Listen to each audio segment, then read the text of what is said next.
Alors j'aimerais qu'on revienne sur la question du temps et de l'espace. Et on a pu voir à travers les deux exemples que tu donnais tout à l'heure, celle de l'oiseau et de l'arrêt de la cigarette. Est-ce que tu aurais encore quelque chose à dire pour qu'on puisse entrer encore plus profondément dans cette question du temps et de l'espace?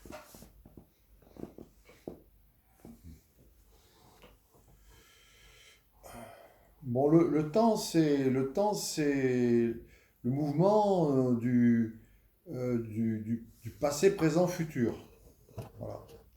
C'est ça qu'on appelle le temps. C'est-à-dire, il y a un peu comme un fleuve qui coule de sa source à l'embouchure pour se jeter dans l'océan. La vie se déroule comme ça de la naissance à la mort. Donc, il y a une espèce d'évidence factuelle et physique que les choses naissent, se déroulent et meurent. Voilà. Donc cette évidence nous, nous enferme dans la mesure où le vivant n'est que au présent. Le vivant a été au passé, il sera au futur, mais il n'est que dans l'instant présent, dans le maintenant. Donc, euh, avec la mémoire, on se raccorde au passé, avec l'imaginaire, on se raccorde au futur, mais la réalité de l'existence, c'est dans le présent qu'elle se déroule, qu'elle se produit. Voilà. Alors, notre formation psychologique fait que nous sommes adaptés, nous sommes conditionnés à régler notre vie sur le mouvement apparent du passé, présent, futur.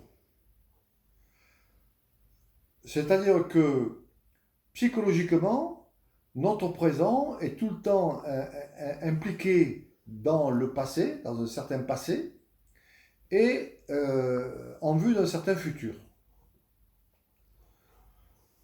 À partir de notre vécu ou de nos connaissances, c'est-à-dire de nos acquis intellectuels, nos lectures, nos expériences personnelles ou collectives. Mais la vie, le vivant contient tout. Le vivant contient toutes les dimensions. C'est-à-dire le présent contient tout le vivant. Et le vivant est bien plus que ce que on en croit. La science a révélé depuis des décennies, des siècles, qu'elle fait des découvertes. Elle montre à quel point le vivant est complexe, profond, multidimensionnel, et que il ne peut pas être réduit aux apparences. Or, l'être humain, lui, il fait comme si sa vie était réduite à ses connaissances et à son expérience. Alors, Krishnamurti nous invite à nous raccorder au présent vivant. Pas qui se limite à notre connaissance du présent vivant, mais à la réalité du présent vivant. Et ça, pour être connecté, pour être en contact avec le présent vivant, il ne faut pas être parasité par le connu. C'est pour ça qu'il y a un fameux livre qui a été édité il y a très longtemps, qui s'appelle Se libérer du connu. Parce que l'homme, tant qu'il est prisonnier du connu, eh bien, il limite son existence à ce qu'il sait de son expérience personnelle ou à travers l'expérience des autres personnes. Mais il n'est pas en contact ou il se coupe de la totalité du vivant, qui est évidemment le connu et l'inconnu. Donc Krishnamurti nous indique que tant que l'homme se limite au connu, bien évidemment, ça revient à ce que je disais tout à l'heure, il limite sa vie à un espace restreint, il limite sa vie à des potentiels qui sont extrêmement restreignants. Et pour résoudre les problèmes que nous rencontrons en tant qu'être humain, il faut retrouver notre accès au tout. Ce que Krishnamurti appelait l'intelligence universelle.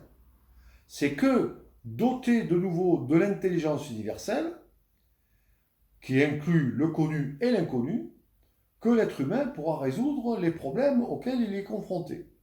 Tant que l'être humain est confiné au connu, au savoir scientifique et autres, eh bien, il ne peut pas résoudre les problèmes contre lesquels il bute en termes d'écologie, en termes de gestion de la planète, en termes de gestion de l'humanité, de plusieurs milliards maintenant d'êtres humains. Comment on fait pour gérer plusieurs milliards d'êtres humains lorsque on est limité au connu? Voilà. Même si la science fait quelques découvertes toutes les années, ça ne permet pas, on le voit bien, ça ne permet pas de trouver ou de retrouver une façon saine d'exister sur la planète Terre en tant qu'être humain.